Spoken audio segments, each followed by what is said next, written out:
नमस्कार, मी सुवर्णा जोशी. महाराष्ट्राची खबरबात या बुलेटिनमध्ये सुरुवात एका ब्रेकिंग न्यूजनं, एका मोठ्या न्यूजनं.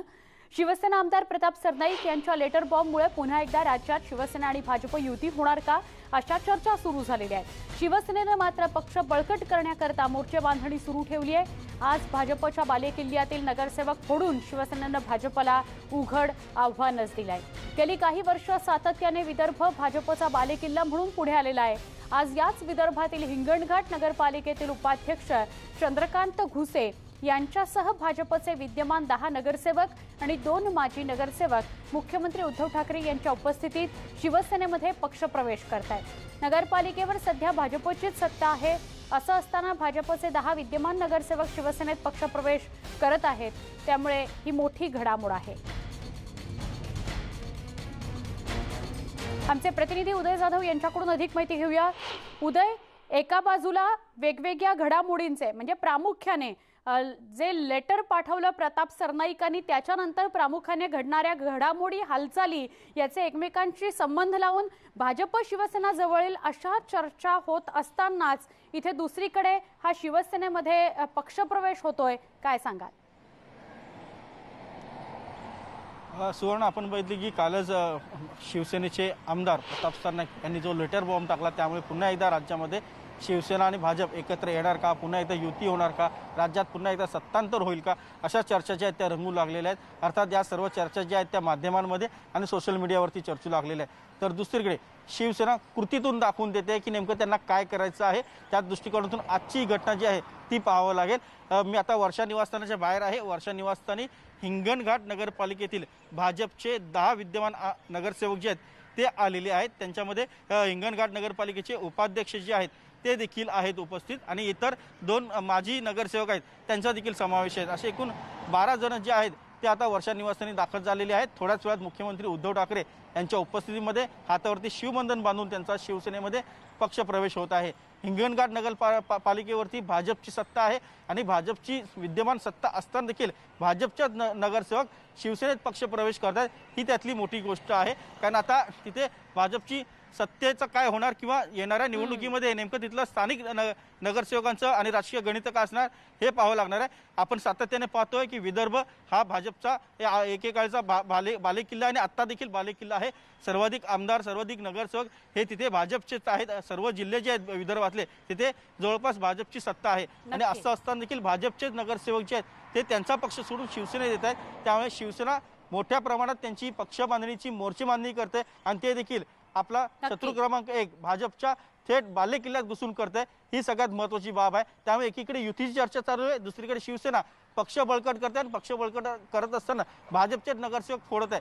त्यामुळे ह्या सगळ्या ज्या राजकीय चर्चा सुरू आहे त्यामध्ये नेमकं काय सुरू आहे, त्यामुळे याला फार महत्त्व प्राप्त झालेलं आहे. आजच्या या घडामोडीला महत्त्व प्राप्त झालेलं आहे. तुर्तास धन्यवाद उदय, ही सविस्तर माहिती दिल्याबद्दल.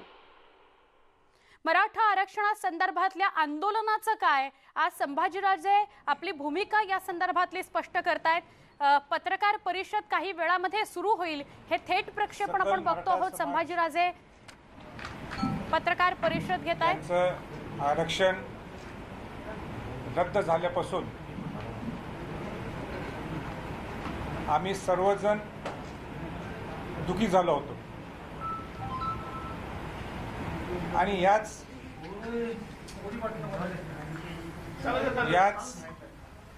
वेळी सरकारमधले लोक असतील किंबहुना जे विरोधी पक्षातले लोक असतील यांनी एकमेकाच्यावर ताशारे उडवायला सुरुवात केली होती. मी अस्वस्थ झालो आणि समाज अस्वस्थ झाला. कारण का आम्हाला पर्याय पाहिजे होता. तुम्ही काय भांडता त्यात आम्हाला काही घेणं देणं नव्हतं. कारण का जे सत्तेत आहेत त्यांना वाटलं की मागच्या सरकारने जो कायदा केलेला आहे हा फुल प्रूफ कायदा नव्हता आणि विरोधी पक्षातल्या नेत्यांना वाटलं की जे मांडणी वकिलांनी करायला पाहिजे होती ती काही बरोबर झाली नाही.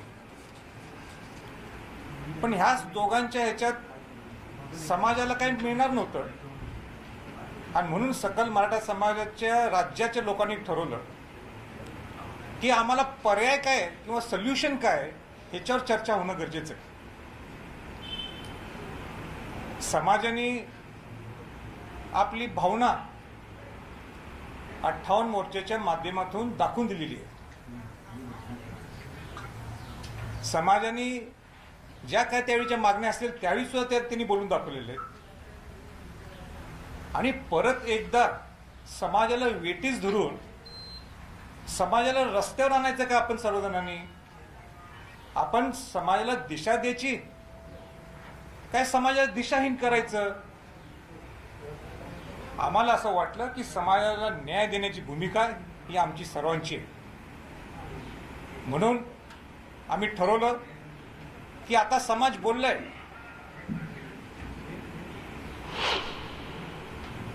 आम्ही बोललोय. आम्ही म्हणजे कोण? ज्यांनी समाजासाठी लढा उभा करण्यासाठी ज्यांनी अहोरात्र प्रेम केले ते म्हणजे समन्वयक असतील किंवा अनेक लोक असतील. आम्ही बोललोय. आता वेळ निश्चित आलेली आहे, कारण का हा विषय खऱ्या अर्थाने न्यायालयातला आणि सरकार दरबारीतला विषय असेल, राज्यातला असेल किंवा सेंटरचा असेल. म्हणून लोकप्रतिनिधींनी बोलावं. आणि म्हणून आम्ही 2 मूक आंदोलन किंवा 5 मूक आंदोलन जाहीर केले. कोल्हापूर, नाशिक, रायगड, अमरावती आणि संभाजीनगर.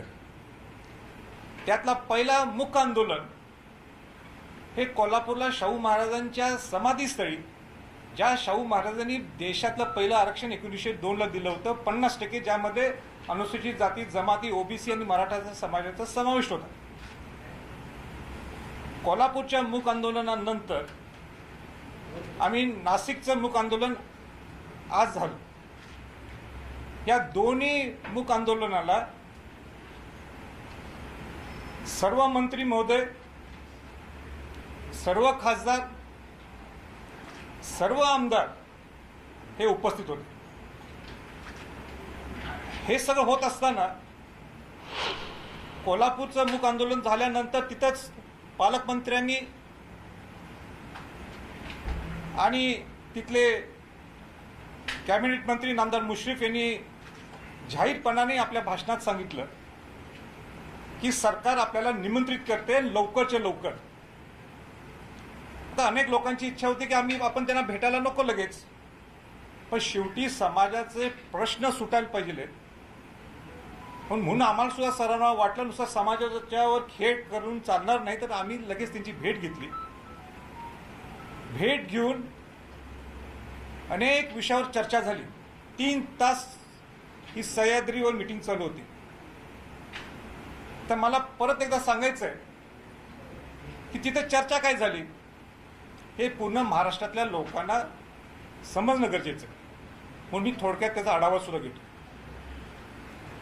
पहिली मागणी आमची काय होती की तुम्ही सांगा की ही राज्याची जबाबदारी आहे की केंद्राची जबाबदारी आहे. आणि तिथं मग त्यांना पूर्वीच मी मुंबईच्या प्रेसमध्ये मी सांगितले होते कुठले सोल्युशन्स आहेत, कुठले पर्याय आहेत. त्यातला पहिला पर्याय कुठला की रिव्ह्यू पिटिशन, जे राज्य शासनाच्या हातातला विषय.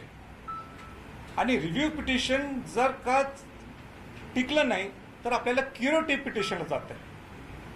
मग क्युरेटिव्ह पिटिशन हे भोसले समिती जी स्थापन झालेली आहे त्यांनी सांगितलं ते घ्यायची काही गरज नाही. मग राहतो कुठला पर्याय? जर का रिव्ह्यू पिटिशन गेलं तर तुम्हाला एकमेव पर्याय राहतो, तो म्हणजे 338 च्या माध्यमातून आपल्याला आयोग स्थापन करावा लागेल, परत एकदा ACPC व्हावं लागेल आणि मग ते राज्यपालांच्याकडे जाणार. राज्यपाल हे राष्ट्रपतींच्याकडे हा अहवाल देतील.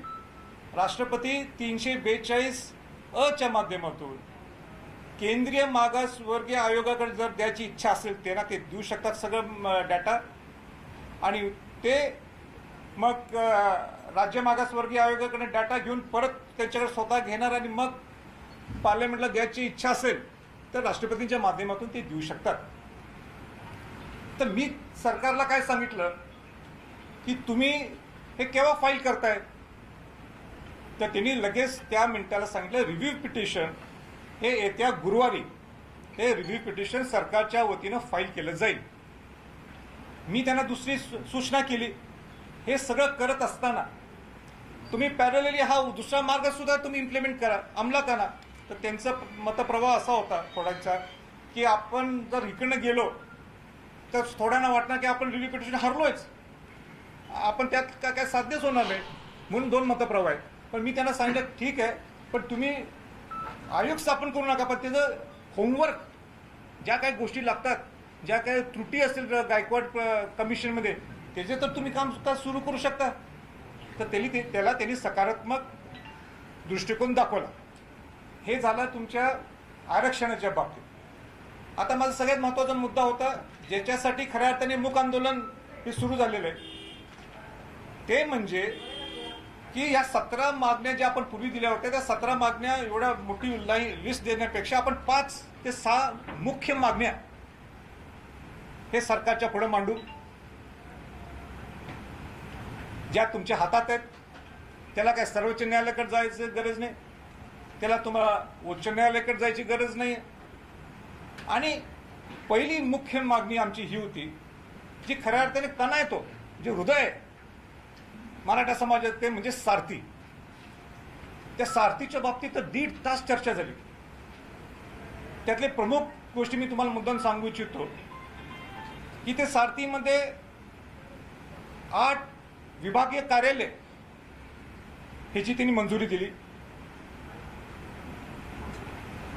अनेक जिल्ह्यात उपकेंद्र व्हायला पाहिजे, ते आम्ही त्यांना मागणी केली. आणि कोल्हापूरचं उपकेंद्र हे परवाच त्यांनी अजितदादा पवार उपमुख्यमंत्र्यांनी सारथीला मिटिंग लावली होती पुण्यात शनिवारी. तिथं चर्चा झाली. सारथीचे अनेक प्रश्नांबद्दल पूर्ण कमिटीच्या पुढं सगळ्यांची चर्चा झाली. आम्ही सगळेजण तिथं होतो.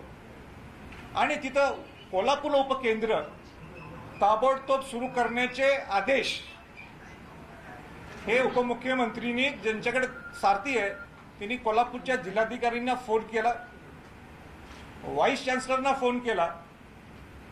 आणि मला आज आनंदाने सांगायचं आहे की खुद्द स्वतः नामदार सतेज पाटील, जे कोल्हापूरचे पालकमंत्री आहेत, ह्यांनी सगळ्यात जमिनी तिथं पाहिल्यात. 3 जमिनी पाहिल्यात.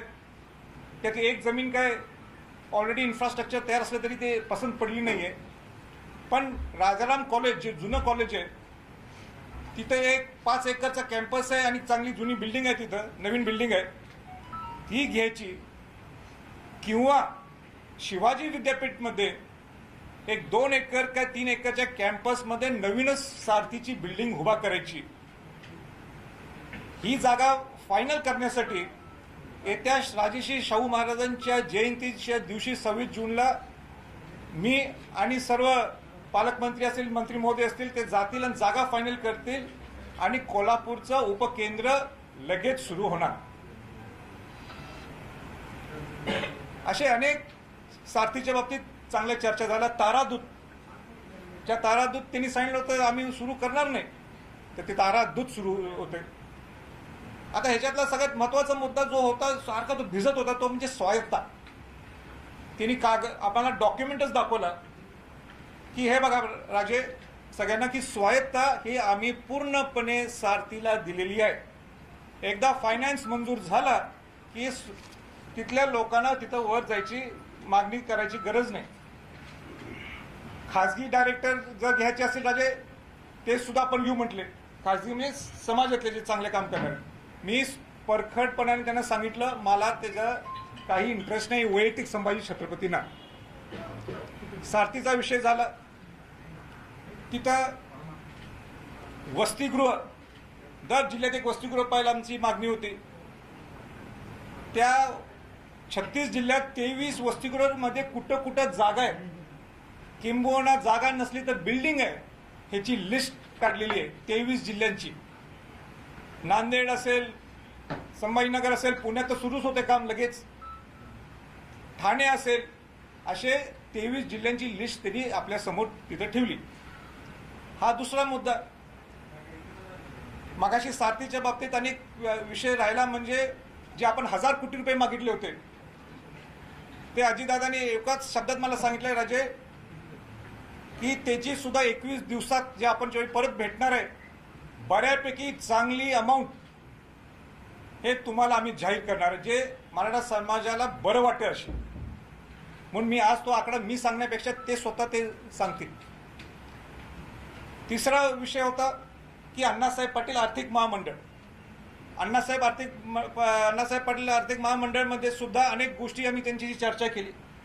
त्याच्यावर सुद्धा त्यांनी इन्स्ट्रक्शन्स दिले की ताबडतोब बसा, ज्या मागच्या वेळीच्या त्रुटी राहिलेल्या त्या त्रुटी दुरुस्त करायला पाहिजेत.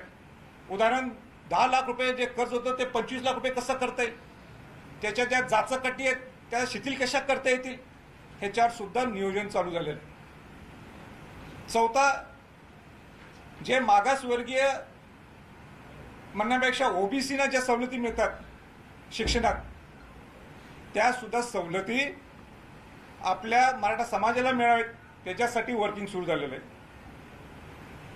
आणि सगळ्यात महत्त्वाचा मुद्दा तो म्हणजे 2185 मुलांच्या नोकऱ्या आणि ज्या 2014 पासून ज्या ESBCच्या ज्या अडकलेल्या नोकऱ्या आहेत ह्यांच्यावर का तुम्ही निर्णय घेत नाही. सर्वोच्च न्यायालयाने तर त्या 2185 वर बोलले. त्याच्यावर सुद्धा त्यांनी सांगितलं, खुद्द अटॉर्नी जनरलनी सांगितलं की आपण जर त्यांना आता नोकऱ्या दिल्या तर तो कंटेम्प्ट ऑफ कोर्ट होऊ शकतो. कारण का अनेक लोकांना सिलेक्शन झालेलं आहे पण नियुक्त्या दिल्या नव्हत्या, आणि जर तुम्ही डायरेक्ट नियुक्त्या दिल्या तर कंटेम्प्ट ऑफ कोर्ट होऊ शकते. पण त्यांना आम्ही पर्याय सांगितला, ठीक आहे आपल्याला कंटेम्प्ट ऑफ कोर्ट करायचं नाही आहे, पण तुम्ही खास बाब विशेष बाब म्हणून देऊ शकता. आणि आजपर्यंत दिलेले किंवा सुपरन्युमररीच्या माध्यमातून सुद्धा आपल्याला करता येतो का, अधिसंख्य जागेच्या माध्यमातून, हा सुद्धा पर्याय आम्ही त्यांना दिलेला आहे. आता हे सगळं करायला बहुतांश मागण्या त्यांनी सगळ्या मान्य केल्या, पण हे सगळं करायला त्यांना कमीतले कमीत 21 दिवस लागण्याची शक्यता आहे. म्हणून त्यांनी आम्हाला विनंती केली की आम्ही सगळ्या तुमच्या बहुतांश मागण्या मान्य केलेत, पण आम्हाला ह्या 21 दिवस हे द्यावेत तुम्ही, जेणेकरून आमचं होमवर्क किंवा जे प्रशासकीयच्या ज्या गोष्टी असतात त्या करण्यासाठी आम्ही जोरात युद्ध पातळीवर सिस्टम लावू. म्हणून आम्ही आज भूमिका काय घेतली, आज नाशिकला आम्ही सगळेजण एकत्र जमलो होतो. सगळे राज्याचे समन्वयक आलेले आहेत आणि राज्याच्या समन्वयकांनी निर्णय घेतलेला आहे. आणि त्यांच्या वतीनं मी सांगतो की आम्ही ठरवलंय, आंदोलन काय आम्ही थांबवत नाहीये, पण सरकारने बहुतांश मागण्या पूर्ण केल्या असल्यामुळं या मागण्यांच्या उर्वरित मागण्यांच्या प्रशासकीय पूर्ततेसाठी सरकारला कमीत कमी 21 दिवस लागणार आहेत. म्हणून त्यानुसार या वेळेत सरकारने उर्वरित मागण्या अंतिम निर्णय घ्यावा या 21 दिवसात, किंवा मी म्हणेन 1 महिना घ्या. तुम्ही या 1 महिन्यात जर का निर्णय घेतले नाहीत तर मग आम्हाला पुढची आंदोलनाची पुढची दिशा ठरवावी लागेल. आमची इच्छा नाहीये 36 जिल्ह्यात जायची. तुम्ही निर्णय घ्या. जसं तुम्ही आता सकारात्मक दृष्टिकोनातून तुम्ही पुढाकार घेतलाय अनेक मागण्याच्या बाबतीत, तसं या ज्या थोड्या गोष्टी राहिल्या त्यात सुद्धा तुम्ही पूर्तता लावा. आम्ही तुमचं स्वागत करू. आरक्षणाचा हा लढा चालूच राहणार आहे, यात काय दुमत नाही आहे. पण त्याला सुद्धा जसं त्यांनी रिव्ह्यू पिटिशन गुरुवारी फाईल करणार आहेत, पॅरलली त्यांनी सुद्धा तो 338 जो पाथ आहे, पॅसेज आहे, तो सुद्धा त्यांनी सुरुवात करावा असं मी त्यांना विनंती केलेली आहे. मला वाटते मी सगळ्या गोष्टी क्लिअर केलेल्या आहेत. परत एकदा हे मी तेच मी ते म्हणजे तेच म्हणजे बोलायची माझी इच्छा नाही. आपले काय प्रश्न असतील तर मी उत्तर देईन. राजे, कोल्हापूरला आपण एल्गार पुकारला. तीन गोष्टी 3 स्टेप आमच्या डोळ्यासमोर येतात. कोल्हापूर, मुंबईची बैठक आणि नाशिकचं आंदोलन. कोल्हापूरला आपण एल्गार पुकारला, थोडा प्रश्न वेगळा आहे. त्यावेळेस आपला शर्ट डार्क काळा होता. मुंबईला बैठकीमध्ये त्याचा हलकासा रंग बदलला. आज नाशिकला अजून थोडा कमी लाईट होत चाललाय. काय झालंय, म्हणजे की नेमकं सकारात्मक दृष्टिकोन बदलतोय म्हणून असं काही शर्टाचे रंग बदलत आहे, काय सांगाल? नाही, मला आठवते की पहिली प्रेस ही नाशिकला झाली होती त्यावेळी हाच प्रश्न मला कोणीतरी विचारला होता. त्यावेळी मी काळा शर्ट घातला होता. त्याच्यानंतर मी मुंबईच्या मीटिंगला गेल्यावर जरा आणि कुर्त्यावर गेलो मी. आज जरा फिक्का झाला आहे. याचा अर्थच असा आहे की ज्या मागण्या आमच्या आहेत त्या मार्गी म्हणजे त्याचा मार्ग निघायला लागलेले आहेत आणि ज्यावेळी जर मार्ग चांगला निघत असेल तर लवकरच्या लवकर पांढरा शर्ट कुर्ता घालतो. या दृष्टिकोनातून आमचं नियोजन आहे. पण माझी इच्छा नाही आहे की लॉंग मार्च हा पुन्हा तू मुंबई किंवा पुणे तू विधान भवन हे काढावा, नाहीतर मला काळी विजा सुद्धा घालावा लागेल. मग ते असं म्हणतात कारण संभाजीराजांच्या आंदोलनाचे रंग ते जो पेहराव करताय त्यातनं व्यक्त होतात. हे शिवाजी महाराज आणि शाहू महाराजांच्या आयडिओलॉजीकडनं मधून मी शिकलोय की आयुष्यभर लढाई करायची नसते. कुठं लढाई करायची, कुठं तह करायचा, कुठं कौतुक करायचं, कुठं स्वागत करायचं, या दृष्टिकोनातून माझी कामकाज चालू आहे. ते समाजासाठी, माझ्यासाठी नाही. एक महिनाभर मागे घेतलाय का तुम्ही रायगड, अमरावती आणि औरंगाबाद? नाही, मागं घेतलं असं मी म्हणणार नाहीये. आता त्यांनी स्वतः 21 दिवस मागितलेले. मी म्हणतो 1 महिना घ्या, पण ज्या मागण्या प्रशासकीय पूर्ततेसाठी जो वेळ लागतो तर ते तुम्ही मार्गी लावा. तोपर्यंत आम्ही थांबलोय.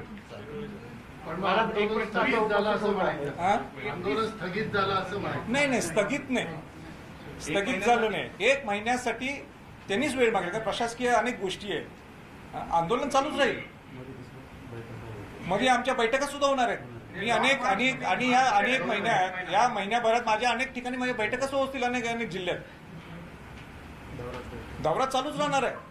1 महिना पुढे ढकलला लॉंग मार्च. नाही, लॉंग मार्च नाही, लॉंग मार्च मी म्हटलं नाही. मूक आंदोलन पुढे ढकललंय 1 महिना. 1 महिन्यासाठी म्हणा, असं समजा. नाही, ऐका 1 महिना पुढे ढकल. पण त्याच्यामध्ये राजांनी सांगितलेलं आहे मध्ये आमच्या जिल्हा वाईज बैठका या संदर्भात होणार आहे. म्हणजे आंदोलन थांबलेलं नाही, तो फक्त सरकारला तेवढा वेळ. पण दौरा राजांचा हा कंटिन्यू चालू असणार आहे. त्याच्यात अनेक जिल्ह्यांना आम्ही घेणार आहोत. त्या जिल्हा वाईज राजे जाऊन त्या जिल्ह्यांमध्ये मराठा आरक्षणाच्या सगळ्या भूमिका मांडणार आहे. ज्या ठिकाणी आमचं मूक आंदोलन होणार होतं, म्हणजे उदाहरण संभाजीनगर असेल, रायगड असेल, अमरावती असेल, त्या ठिकाणी माझ्या बैठका असणारच. महाराज, एक प्रश्न असं होतोय, जर सरकारने आधीच आपल्याला आश्वासन दिलेलं होतं की आम्ही तुमच्या मागण्यांवर काम करतोय, तुम्ही आंदोलन थोडं मागे घ्या, तर मग आजचं नाशिकचं आंदोलन काय घेण्यात आलं? कुठलं? नाही, तुम्ही एक लक्षात घ्या. कोल्हापूरमध्ये मूक आंदोलन झालं. कोल्हापूरमध्ये मूक आंदोलन झाल्यानंतर त्यांनी आपल्याला विनंती केली मुंबईला.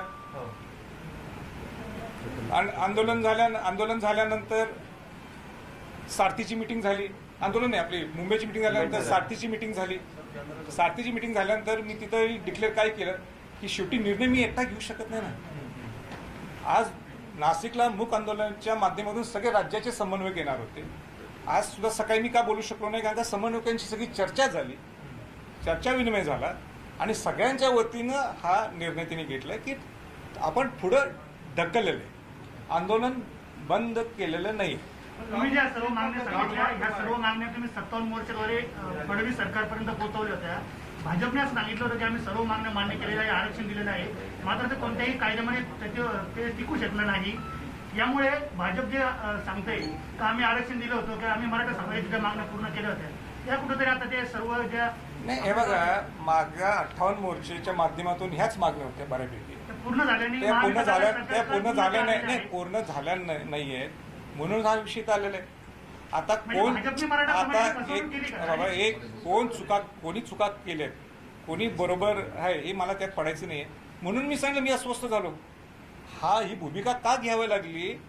का समाज दुखी आहे. मी शिवाजी महाराज शाहूंचा वंशज आहे, म्हणून मी अस्वस्थ असलं, मी ही भूमिका घेतली. असं आम्हाला बघा आंदोलन करायचं असलंच तर मला सोपं होतं सगळं टाळायचं.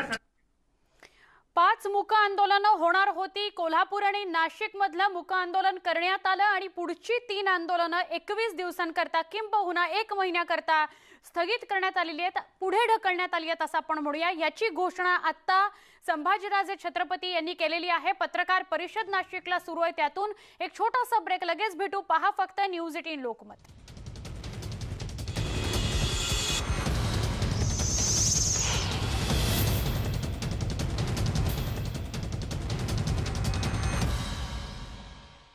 संभाजीराजे छत्रपती यांची पत्रकार परिषद सुरू होती. नाशिकमध्ये ते होते. मूक आंदोलन आज नाशिकमध्ये होतं आणि त्यानंतर पत्रकार परिषद घेण्यात आली. यामध्ये सगळ्यात महत्त्वाचा मुद्दा होता तो म्हणजे रिव्ह्यू पिटिशन मराठा आरक्षणासंदर्भातलं सरकारनं दाखल करावं. येत्या गुरुवारी ते दाखल केलं जाणार आहे याची स्पष्टता पुन्हा एकदा संभाजीराजे छत्रपती यांनी केली.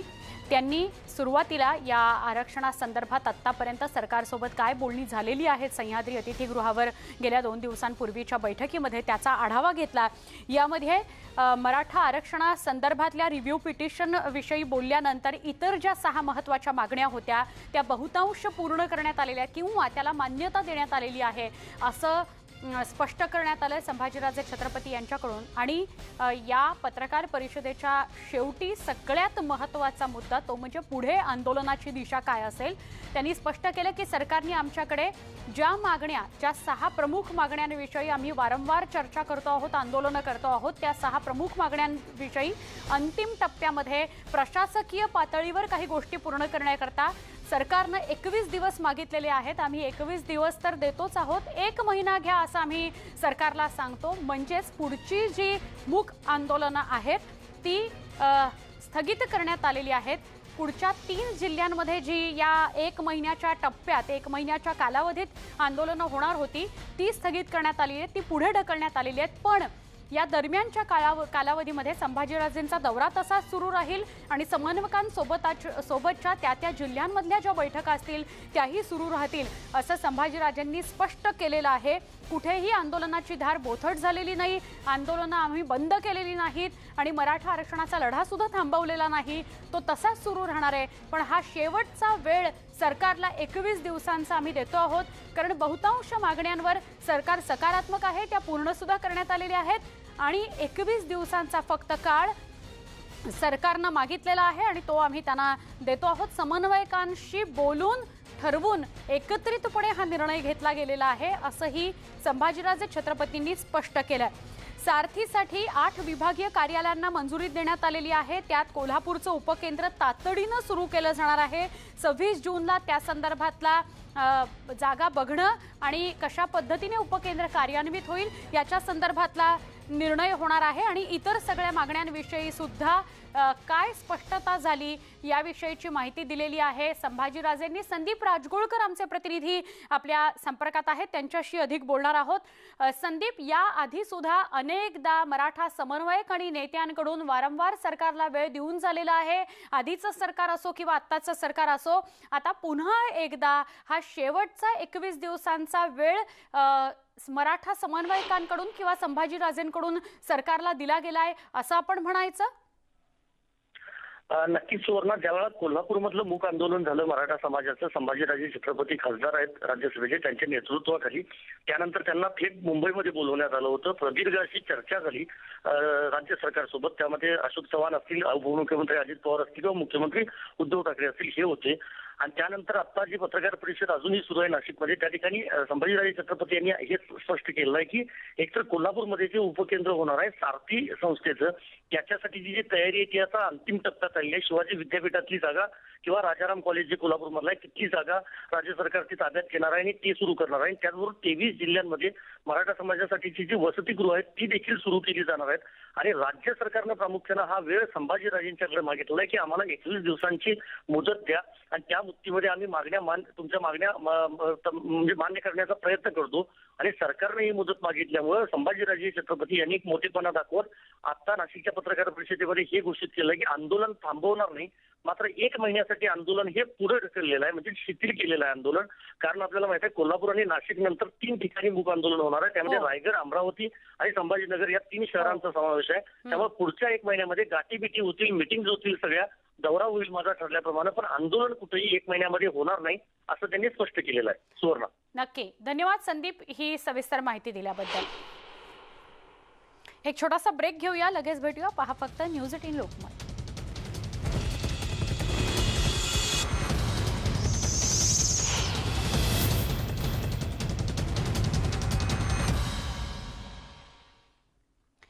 महाराष्ट्राची खबरबातमध्ये पुन्हा एकदा स्वागत. आपण मराठा आरक्षण आणि महाराष्ट्रामध्ये सुरू असलेलं मूक आंदोलन याच्याविषयी बोलतो आहोत. संभाजीराजे छत्रपती यांनी काही वेळापूर्वी नाशिकमध्ये पत्रकार परिषद घेतली आणि पुढचं 21 दिवसांसाठीचं हे आंदोलन शिथिल करण्यात आलेलं आहे किंवा स्थगित करण्यात आलेलं आहे अशी घोषणा त्यांनी केली. याविषयी आपण मराठा समन्वयक राजेंद्र कोंढरे यांच्याशी बोलूया.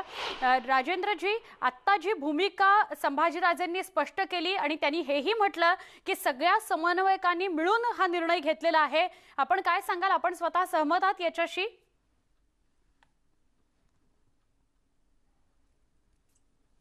मला आवाज आला नाहीये. राजेंद्रजी, आपण जी भूमिका आता संभाजीराजेंनी स्पष्ट, आपल्याला आवाज येत नाहीये, आपल्यापर्यंत पोहोचत नाही आवाज? हा, आता येतोय आवाज. सांगा. आपली पहिली प्रतिक्रिया या संदर्भातली, संभाजीराजेंनी जी भूमिका आज मांडली, स्पष्ट केली की पुढचे 21 दिवस सरकारला पुन्हा एकदा वेळ दिला जाणार आहे.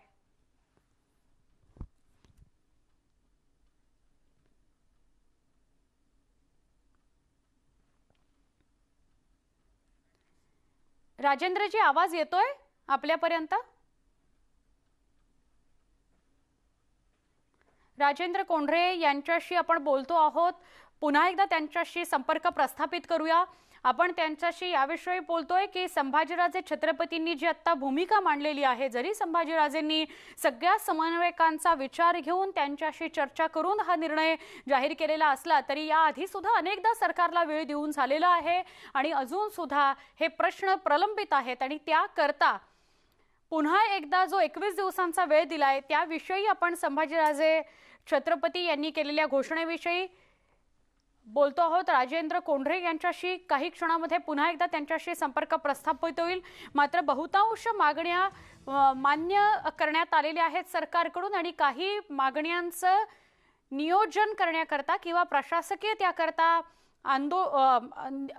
उभारणी करण्याकरता, प्रशासकीय उभारणी करण्याकरता जो 21 दिवसांचा कालावधी लागणार आहे तो सरकारने संभाजीराजेंकडे मागितला आहे आणि तो सगळ्या समन्वयकांशी चर्चा करून निर्णय झालाय की सरकारला 21 दिवसांचा कालावधी दिला जावा. म्हणून या 21 दिवसांच्या कालावधीमध्ये जी मूक आंदोलनं होणार होती, 3 मूक आंदोलनं ज्याची स्थगिती करण्यात आलेली आहे ती पुढे ढकलण्यात आलेली आहे.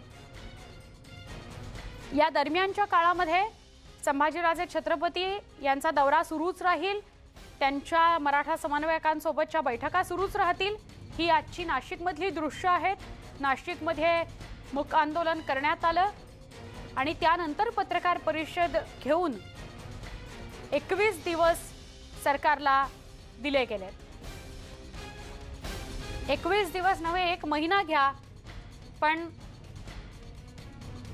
रिव्ह्यू पिटिशन मराठा आरक्षणासंदर्भातलं त्याच्यासोबतच इतर 6 मागण्या सारथी संदर्भातल्या असतील, अण्णासाहेब पाटील महामंडळासंदर्भातल्या असतील, दर जिल्ह्यामध्ये म्हणजे प्रत्येक जिल्ह्यातल्या वसतिगृहाचा मुद्दा असेल, मराठा समाजाला सवलतींचा मुद्दा असेल आणि 2185 मुलांच्या नोकऱ्यांचा मुद्दा असेल, या सगळ्याविषयी चर्चा झाली मुंबईतल्या बैठकीमध्ये आणि त्यात काय काय घडलं, बहुतांश मागण्या कशा मान्य झाल्या याच्याविषयीची स्पष्टता संभाजीराजेंनी केली आणि त्यानंतर आंदोलनाच्या स्थगिती संदर्भातली माहिती दिली. स्थगिती सुद्धा शब्द स्वतः संभाजीराजेंनी वापरला नाही, ते असं म्हणाले पुढे ढकलण्यात आलेलं आहे. 1 महिन्यासाठी मराठा समाजाचं मूक आंदोलन पुढे ढकलत असल्याची घोषणा संभाजीराजे छत्रपतींनी केली. आंदोलन स्थगित केलं नसून सरकारला 1 महिन्याचा कालावधी देत असल्याचं ते म्हणाले. दरम्यान राज्याचा दौरा, बैठका सुरूच राहतील असं त्यांनी स्पष्ट केलं. सारथीला 8 विभागीय कार्यालय, कोल्हापूर उपकेंद्राला तुर्तास मंजुरी आणि ते लवकरात लवकर सुरू होईल अशा प्रकारची घोषणा त्यांनी केलेली आहे. आमचे प्रतिनिधी प्रशांत बाग यांच्याशी अधिक बोलूया. प्रशांत, तुम्ही सुद्धा संभाजीराजेंना हाच प्रश्न पत्रकार परिषदेमध्ये विचारलात की कुठेतरी आंदोलन आंदोलनाची धार कमी होत चाललेली आहे का, त्यावर त्यांनी स्पष्ट उत्तर दिलं की असं काही नाही, पण सरकारला पुन्हा एकदा वेळ दिला गेलाय. काय सांगाल प्रशांत? आतापर्यंत वेळ देऊन अनेकदा झालेला होता, त्यात काही मागण्या मान्य झाल्या नाहीत, दुर्लक्षच झालं त्या मागण्यांकडे. पुन्हा हा शेवटचा वेळ दिला गेलाय संभाजीराजेंकडून असं म्हणायचं? नक्कीच तसं जर का बघितलं गेलं तर मराठा समाज अत्यंत आक्रमक आहे, त्याच्या भावना संतप्त आहे आणि मराठा समाज रस्त्यावर उतरणं हा अत्यंत साधा आणि सोपा विषय. पण पुन्हा एकदा मराठा समाजाला तोडफोड करायला लावायची का, दगडफेक करायला लावायची का? तर नाही. समाजाला दिशा देण्यासाठी जी आहे ही भूमिका ठामपणे पुन्हा एकदा संभाजीराजांनी मांडली. पण त्याचबरोबर सरकारकडनं जी चर्चा सुरू आहे त्याच्यात 21 दिवसाची मुदत सरकारने मागितली आहे. यांनी मोठ्या मनाला 1 महिन्याची मुदत सरकारला दिली. ही सुद्धा अंतिम मुदत असं आपल्याला नक्कीच म्हणता येईल. अर्थात तोपर्यंत मूक आंदोलन त्यांनी स्थगित जरी केलं असलं तरी राज्यभर सुरू असलेल्या बैठका, चर्चा, समन्वयकांबरोबरच्या सगळ्या दौरे हे सगळे सुरूच राहणार आहे आणि हेच त्यांनी पुन्हा एकदा पुनरुच्चार या पूर्ण गोष्टींचा केलेला आहे. थोडक्यात सरकारने जे त्यांना साकडं घातलंय की आम्हाला 21 दिवसाचा मुदत द्या राज्य सरकारला, तर 21 दिवसाच्या ऐवजी 1 महिन्याचा कालावधी हा अंतरिम कालावधी सरकारला छत्रपती संभाजीराजे यांनी दिला असं आपल्याला नक्की म्हणता येईल. अर्थात हा निर्णय सुद्धा त्यांनी सांगितल्यानुसार महाराष्ट्रातल्या सगळ्या समन्वयकांबरोबर चर्चा करून त्यांनी हा निर्णय घेतलाय. पण याचा अर्थ आंदोलन स्थगित झालं अशा प्रकारचा विचार कोणी करू नये. मराठा समाजाच्या भावना संतप्त आहे, आक्रमक आहे, पण त्या आक्रमकतेची धार जी आहे ती रस्त्यावर स्वतःच्या रूपाने येऊ नये हा माझा प्रयत्न आहे. याचा पुनरुच्चार त्यांनी केला. सरकारने जर का या 1 महिन्यामध्ये दिलासा दिला नाही तर मराठा समाज नक्कीच आक्रमक होणार याचे स्पष्ट संकेत त्यांनी दिले. सरकारला राज्यातल्या 36 जिल्ह्यांमध्ये आक्रमक आंदोलन व्हावं असं वाटतं का, हा त्यांनी विचारलेला सवाल नक्कीच बोलता आहे. पूर्ण नक्की. प्रशांत, आभार सविस्तर संवाद साधल्याबद्दल. राजेंद्र कोंढरे मराठा मोर्चाचे समन्वयक आता आपल्याबरोबर पुन्हा जोडले गेलेले आहेत. राजेंद्रजी, मगाशी आपल्यापर्यंत आवाज नीट पोहोचत नव्हता. मुद्दा हाच आहे की पुन्हा एकदा सरकारला वेळ दिला गेलाय आपल्याकडून. हा 21 दिवसांचा 1 महिन्याचा जो कालावधी आहे यात या सगळ्या इतर 6 मागण्या पूर्णच्या पूर्ण मान्य होतील असा विश्वास आहे का आपल्याला?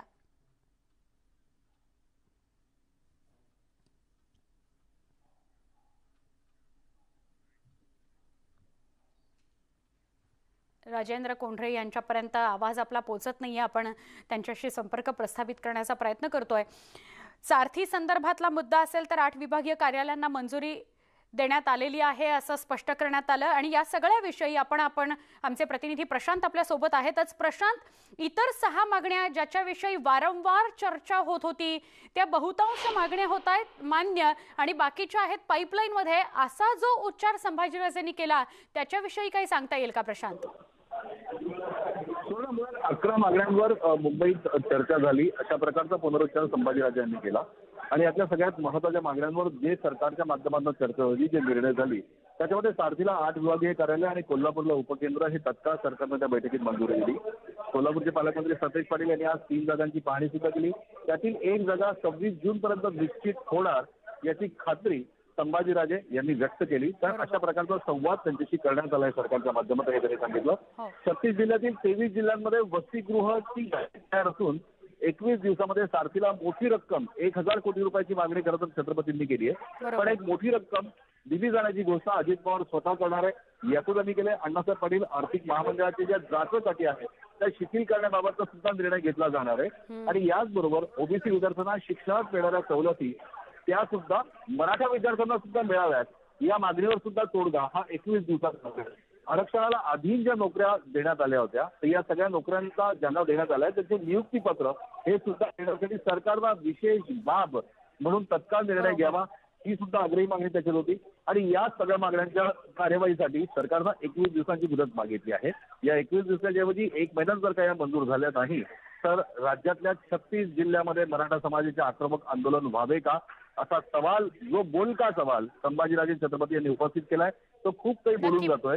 नक्की प्रशांत, फार महत्त्वाचे विषय आहेत आणि या पत्रकार परिषदेमध्ये त्याची स्पष्टता संभाजीराजेंनी केली आहे. राजेंद्र कोंढरे पुन्हा आपल्याबरोबर जोडले गेलेले आहेत. राजेंद्रजी, आतापर्यंत अनेकदा या मागण्या सरकार पुढे ठेवल्या गेल्या मात्र त्याचं काही झालं नाही. आता पुन्हा एकदा आपल्याकडून वेळ दिला जातोय. आपल्याला अशी आशा आहे का, विश्वास आहे का की येत्या 21 दिवसामध्ये आपल्या सगळ्या आरक्षणासोबतच्या इतर मागण्या पूर्ण होतील? नाही, मुळात 21 दिवसात काय आरक्षणाचा प्रश्न सुटणार नाहीये. तर सर्वोच्च न्यायालयामध्ये कोर्ट आता 1 तारखेला सुरू होणार आहे. त्या ठिकाणी इंटरव्हेन्शन जे ऍप्लिकेशन करायचे ते सरकारला करायचंय, रिव्ह्यू पिटिशन. आणि त्याच्या व्यतिरिक्त मुंबई उच्च न्यायालयामध्ये कोपर्डी खटल्याच्या बाबतीमध्ये सरकार 1 तारखेला मेन्शन करणार आहे असं आम्हाला मुख्यमंत्र्यांच्या मीटिंगमध्ये सांगितलंय. दुसरी गोष्ट, सारथीच्या बाबतीत त्यांनी शब्द दिल्याप्रमाणे परवा पुण्यामध्ये जे काही 13 मागण्या आम्ही त्या ठिकाणी ठेवल्या होत्या त्या सगळ्यांवर कार्यवाही करण्याचे आदेश माननीय उपमुख्यमंत्र्यांनी दिलेले आहेत. अण्णासाहेब पाटील महामंडळाच्या कर्जमर्यादा योजना वाढवण्यासाठी त्यांनी संबंधित MD आणि त्या खात्याच्या लोकांना सूचना दिल्यात. त्याचाही निर्णय 8 ते 10 दिवसाच्या आतमध्ये होण्याची शक्यता आहे. आणि त्याचबरोबर इतर जे प्रश्न आहेत की 2185 लोकांचा नियुक्तीचा प्रश्न अतिशय महत्वाचा आहे. आणि त्या संदर्भात ऍडव्होकेट जनरल यांनी त्या दिवशी आम्हाला स्वतःच्या पातळीवर निर्णय देतो असं सांगितलेलं आहे. त्या निर्णयाच्या अपेक्षेत खऱ्या अर्थाने आम्ही आहोत. आणि तो जर निर्णय आमचा जर त्या दिवसात राहिलेला नसेल तर आम्हाला पुन्हा आंदोलन हे करावंच लागणार आहे. परंतु त्याच्यातल्या ज्या काही तांत्रिक त्रुटी होत्या त्यासाठी जी काही सूचना वेगवेगळ्या भगवाच्या आलेल्या होत्या ते अडथळे आता पूर्ण गेलेले आहेत. आणि सुप्रीम कोर्टातली केस संपल्यामुळं ह्या विद्यार्थ्यांच्या नियुक्तीचा प्रश्न सोडवण्यासाठी आता सरकारला कोणती अडचण नाहीये असं आमचं मत आहे. आणि त्यावर त्यांनी निर्णय घ्यावा.